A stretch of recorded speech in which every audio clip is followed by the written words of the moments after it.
here is what we're going to do today. First, I'm going to draw 2 lucky names of 2 subscribers who will win these 2 beautiful editions of Crime and Punishment and Mansfield Park. Then I'm going to give you a quick life update. Then I'm going to tell you about all the books I've read in November, with one very clear winner in terms of my favorite reads of this last month. And then also, as usual, we're going to do the word of the month. We have a lot to get through today, and I'm going to try to be as brief as I can.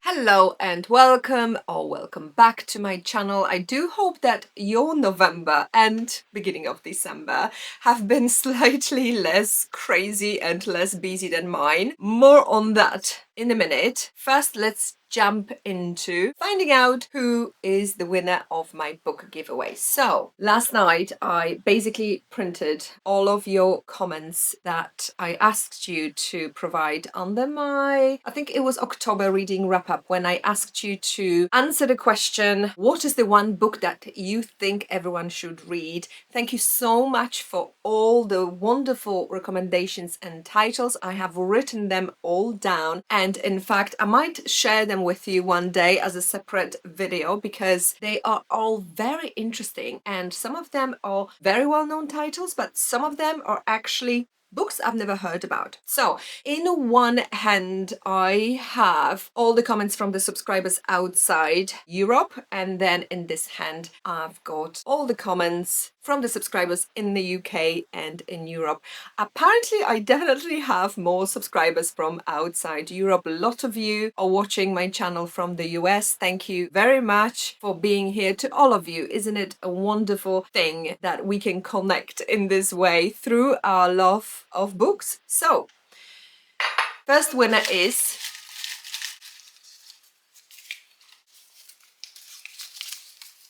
Jacob Vivimord, at least that's the name of your YouTube subscription, and you are based in Australia. How exciting! And the book that you thought everyone should read was To Kill a Mockingbird. Congratulations. And the second winner is Michelle, based in the UK, and Michelle recommended Anna Karenina by Leo Tolstoy as the book that everyone should read. Congratulations to both of you. I'll be posting these 2 books this week. Now, in terms of a bit of a life update that I have promised you, the big news is that I have started working in a bookshop. It is only a temporary Christmas job to help out during a busy period, and honestly I am so surprised how much I've been enjoying it. It is so much better than what I guess I was expecting it to be. Basically, I spent my whole day being surrounded by books, touching books, talking to people about books, selling books. How could you not love it? And I'm not going to lie, getting used to being on my feet all day long was a little bit hard in the beginning, because most of my regular day job is at my desk, and this was supposed to be only part-time job, so 2 days per week, but I have been doing lots of extra shifts already. Now that I'm used to it, I actually love it. Also, there's something really wonderful about spending your day not being glued to your computer and even being on the till. Obviously it's Christmas season now, so it is very busy, and yes, we do get long queues, but even then it's an enjoyable process, because the customers that you get in bookstores are the types of customers that want to talk to you about books, and they are all so kind, and you know, you share the same passion, so there's always a little bit of a conversation, a little bit of a chat that you have about the books that they're purchasing. Also, it's very interesting to see what people are buying. So yes, I absolutely love it, and that's what's been keeping me very busy. And I can tell you that last week's video on winter book recommendations only happened to be published because I had it pre-recorded. I always try to have one video in the bag, so that if unexpected happens, if I get sick, if I need to go away suddenly, I don't let you down, and you'll always get one video per week. And in fact, I was thinking maybe I should do a video on how I run my channel, in case it might help some of you who are thinking about starting a booktube, for example. And maybe it would be worth sharing my mistakes that I have made that you could avoid. So yes, life has been busy, but I still managed to read 6 books in November, starting with Little Boy Lost by Marghanita Laski. This is a library copy. I hope that you can still see the cover despite the glare. Actually, let me just take it off. Hopefully this is better, because I really want you to be able to see the cover of this book. This is by Persephone Books. Obviously all of the books are gorgeous, but this one has a different to their standard just plain grain cover, which is, I think, absolutely stunning. Also inside you also have a drawing which goes very well with the title Little Boy Lost. This is set in post Second World War France, and we follow Hilary, who is an English poet who after the war returns to France where his wife was killed, but before she was killed she managed to hide their child into safety, very young child. I think the boy was at the time maybe 2 years old. However, this isn't really a story of tracking that child down. The point of the story is much more emotional, because we get inside Hilary's head and see his struggle, this dance between hope and between doubt, as Hilary is trying to decide whether, you know, he even wants to find the child. We need to remember that Hilary also took part in the fighting against Nazis, so he is deeply traumatized. This is a quiet novel. It has a beautiful closure to the story, and it is written in the most beautiful and the most elegant English prose. And when I was reading about the author, Marghanita Laski, I wasn't surprised to see that she studied English at Oxford, because not just her sentence structure, but also her vocabulary is astonishing. I mean, look at all the tabs in this book. Majority of them are there to highlight a word that I have never come across before. I wouldn't say this is extremely gripping, but it was such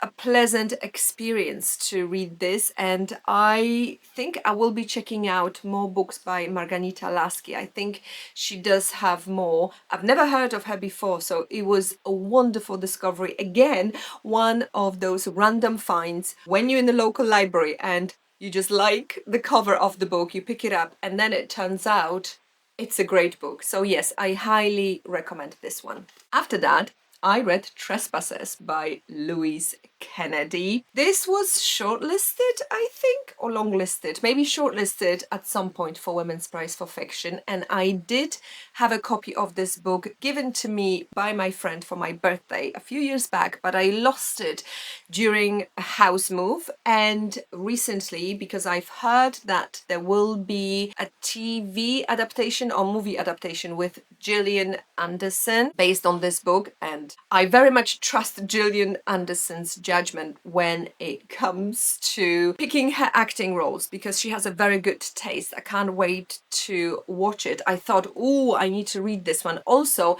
there is a new book coming out by Louise Kennedy in September 2026 titled Stations. And I can tell you, having finished this book in November, I will definitely be reading Stations. I cannot believe this is a debut novel. This is one of those books that has this slightly suffocating and claustrophobic feel to it. This is set in Ireland during the Troubles, and the political situation plays a huge part in this book, although the focus is on individual lives, but it's that political tension that creates that claustrophobic feeling. We follow Kushla, this young woman. She's in her 20s. She is a young Catholic school teacher, and she starts this dangerous affair with Michael, who is a Protestant barrister. Need I say anything else? There is so much tension in here. This is a real page turner. The writing is gorgeous. The characters feel very real. They flawed, they struggle with the emotional side of this conflict that, you know, none of them really chose. And the portrayal of Koshla is very, very intimate. In fact, it reminds me, the writing here reminds me a little bit of Sarah Hall's writing in The Wolf Border. If you like this, I highly recommend you to pick up one of Sarah Hall's books. The one that I've read and can definitely recommend is The Wolf Border. Very, very good book, and I can't wait to read the next book by Louise Kennedy. And the third book I read in November, which actually I should have probably said I devoured it, because this is my book of the month, my favorite read of November, and that's A Tree Grows in Brooklyn by Betty Smith. Oh, what a read!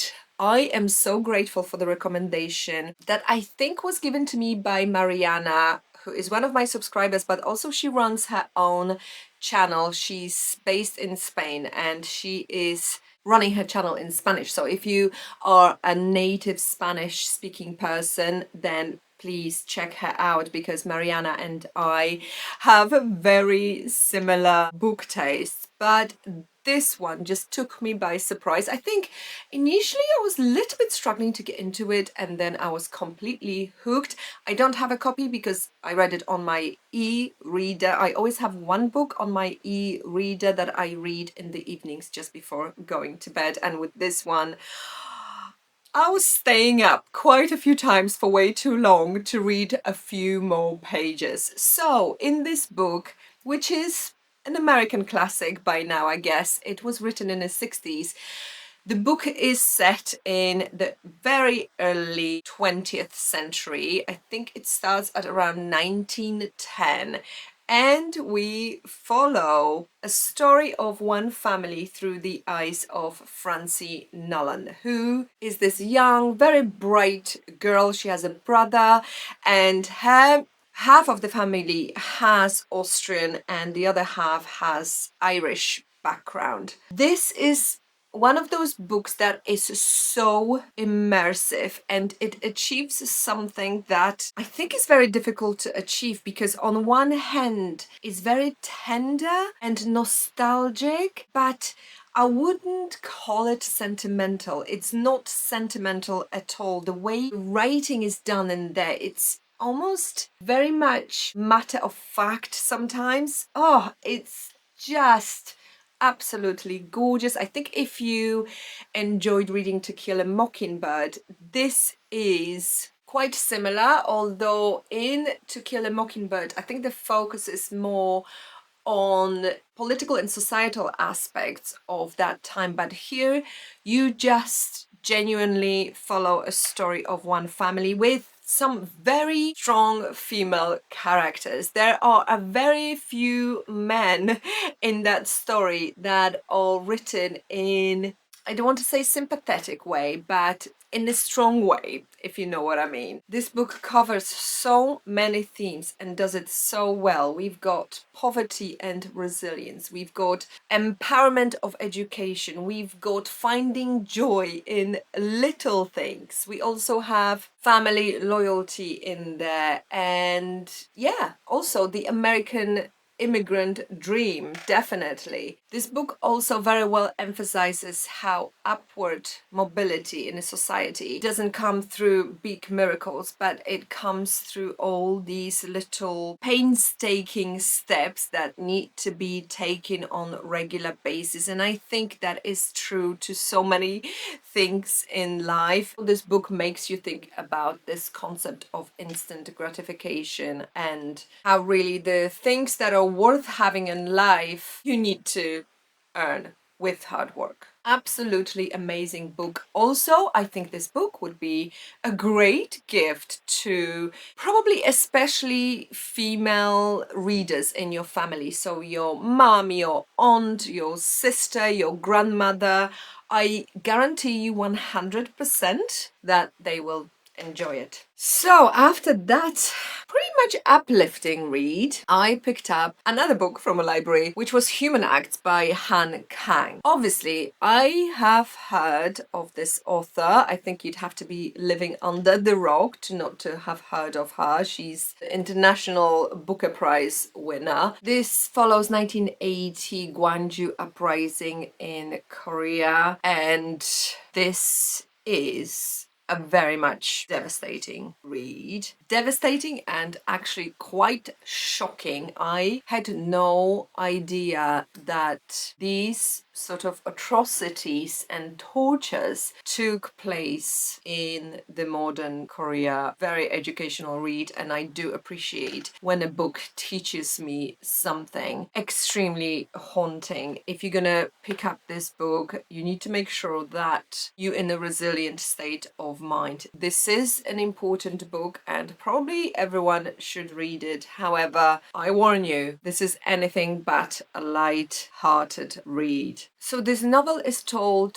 through loads of chapters, each of the chapters told by a different narrator. And yes, there is a one specific connection, but the connection is very, very loose. So in that sense, this is a novel, but in my mind, this is just about a novel because each chapter offers a different perspective, and to me they felt actually quite separate from each other. So you've got a perspective of survivors, you've got perspective of editors who were writing about these events, you have perspective of families of people who were killed. Apart from obviously talking about the collective trauma, you also have what I think was very well done in this novel, the theme of the dignity of human body. Because of the tortures that are described here, and actually I did go and do research after reading this book about what actually happened in Gwangju, and apparently the soldiers who were shooting the protesters and torturing them received a very specific training on how to be extra cruel. Like I said, extremely shocking. But because of that, that theme of the dignity of human body really is explored in this book. I mean, there are lots of other themes. There's also a question of whether the violence really stops when the physical violence stops, because according to this book, it doesn't. It lives through generations, and there is a real cost to remembering and willing to remember those events. Very important book, very devastating. I do have one little criticism about this book, which is because of these chapters told through these different characters that are very, very loosely connected, and you don't even know how they connected until maybe later on in the book or very late into each chapter. It is sometimes a very confusing experience of reading itself. At least it was for me. Maybe it wasn't for you. Maybe I'm just, less intelligent. But it's very hard because you start a new chapter and you have no idea who is speaking. You introduced to a new character, but you don't know who you're reading about until much later. Some of the names are also very, very similar. So it did get confusing for me a little bit. Let me know if you had similar experience or whether this is just, my issue. But yes, I was heartbroken by this book. After that, I read Chess by Stefan Zweig, who is an Austrian and not German writer. I think I called him German in one of my videos, and one of you very kindly corrected me, so thank you.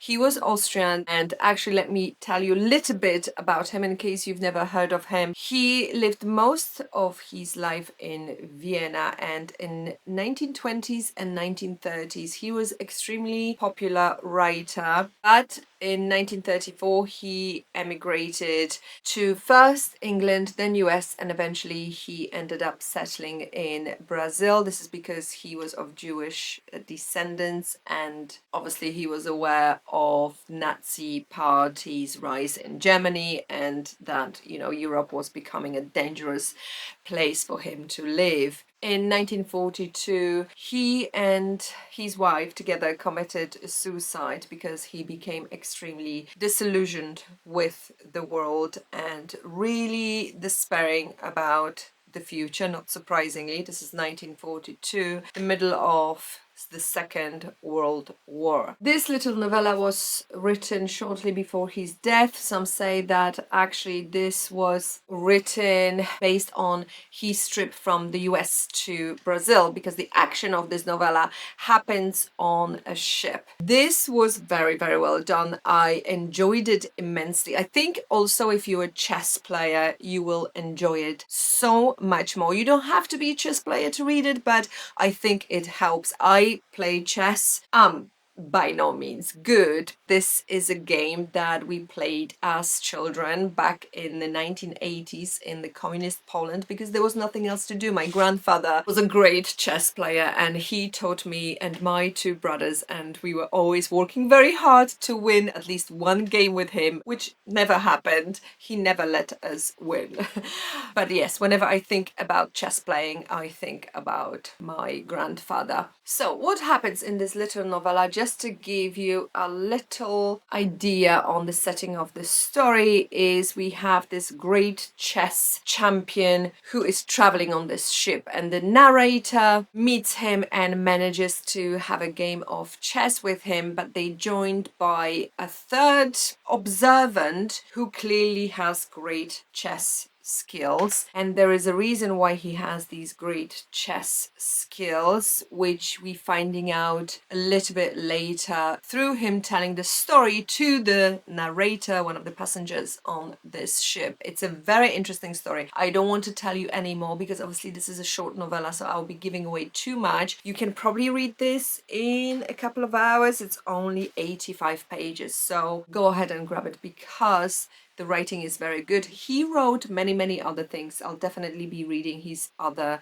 novels, but also I think he wrote lots of historical studies of famous writers like Dickens and Dostoevsky, so definitely worth checking out Stefan Zweig. And this is a great introduction to his writing. And the final book I finished in November. I didn't start it in November. I started it way earlier in the year, was The Psychology of Money by Morgan Housel. The reason why I remembered about this book was because in one of my last videos, one of the questions that I asked myself was, what are the books that I want to finish before the end of the year? And after I finished filming that video, I kind of went through some of the books on my shelves and I realized that this was one of the books that had bookmark right in the middle, and because I remember quite enjoying it when I was reading it, I thought, oh, maybe I'll just finish it. I'm glad I did. I know that most of you are probably not here for this type of non-fiction, but this book I can highly recommend. I have read a lot of non-fiction, personal development types of books in the last probably 5-10 years of my life. I don't read them as much anymore because I don't have to for my job, but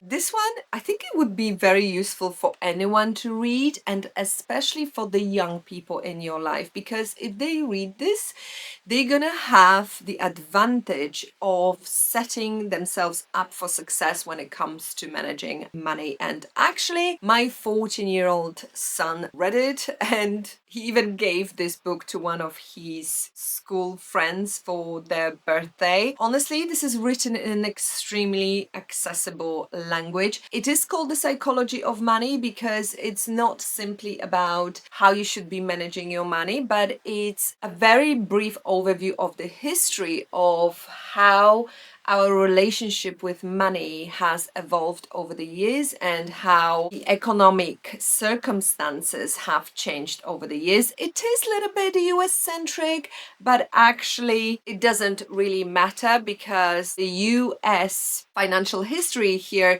can serve as an example of how our attitudes are changed through what's happening around us, on which sometimes we don't even have that huge influence. So this is very much about that behavioral aspect of managing your finances and how understanding of your emotional drivers in decision making can help you achieve long-term success. And so the main message from that book is that financial independence and financial success is not so much about strategy. And there's a whole chapter on risk versus luck. Very, very interesting and very much one of those things that kind of destroys completely all the misconceptions you may have had. Where was I? The main message of this book is about how being financially well off is actually much less about your strategy and much more of just simply being self-aware. So these are my 6 books. I'm not sure how many books I'll manage to read in December with the extra work in the bookstore, but if I can give you a little glimpse of something, then is this. I have just purely on a whim, one night picked up from my shelf Jane Eyre by Charlotte Bronte, and wow, I'm in love. I'm in love. I can't stop reading it. Everything about this book I love. How the character is written, the character of Jane herself, I love. I love the language. I love the pace of the book. I didn't expect it to be like this. I mean, I'm only into maybe 60 pages because I've literally just picked it up maybe 2 or 3 days ago, but wow. Let's see how it continues, but at this rate, this will be one of my top classics I've read this year. But now let's talk about the word of the month. Like I mentioned, this beautiful novel, Little Boy Lost, had so many interesting words in there, but the one that I thought would be the most appropriate considering the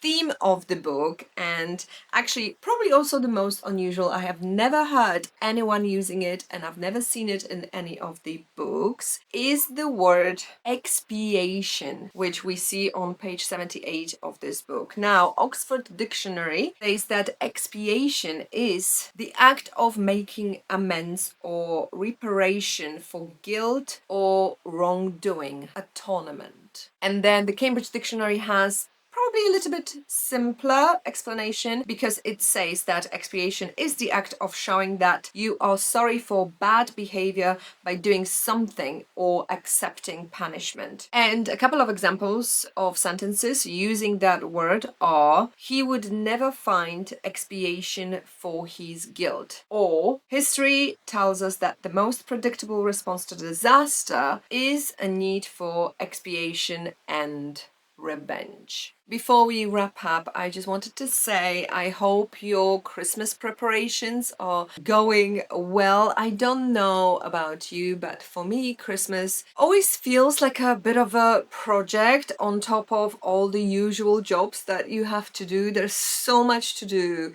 in December because of all these extra preparational jobs for Christmas. We did get a Christmas tree yesterday. I might show you a little footage. It's not dressed yet, so we still need to do that, but I almost kind of like to enjoy this pure green living thing in my living room. So yes, I wish you a happy and productive, but not too productive December. Hopefully you'll still have a little bit time to sit down and relax and enjoy the special season. And also, hopefully you'll find some time to just read. Thank you very much, and I'll see you next week. Bye for now.